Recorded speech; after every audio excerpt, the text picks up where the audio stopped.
బాగాలేదని చెప్పినాడు. ఇటుకొచ్చినాక మళ్ళీ పూలు వాసన చూడమనంటే అప్పుడు బాగుంది. పూలు వాసన చూడమనంటే అప్పుడు మంచిగా ఈ పూలు బిళ్ళకేమైంది?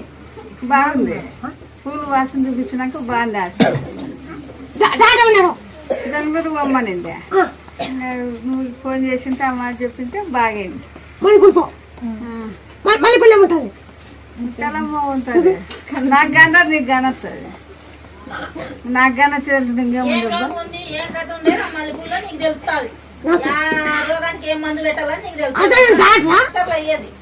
అట్లా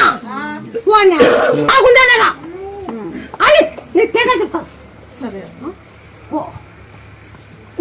కొడుకు రాకూడదు. ఇప్పుడు పొద్దున్నే 9 గంటలప్పుడు నేను టిఫిన్ తీసుకొస్తా. నువ్వు హాస్పిటల్కి ఎందుకు పోతావమ్మా? నువ్వు గుడికి పోవాలంటున్నావు కదా ఎక్కడోను. ఆ గుడికి పో, హాస్పిటల్కి పోవద్దు నువ్వు.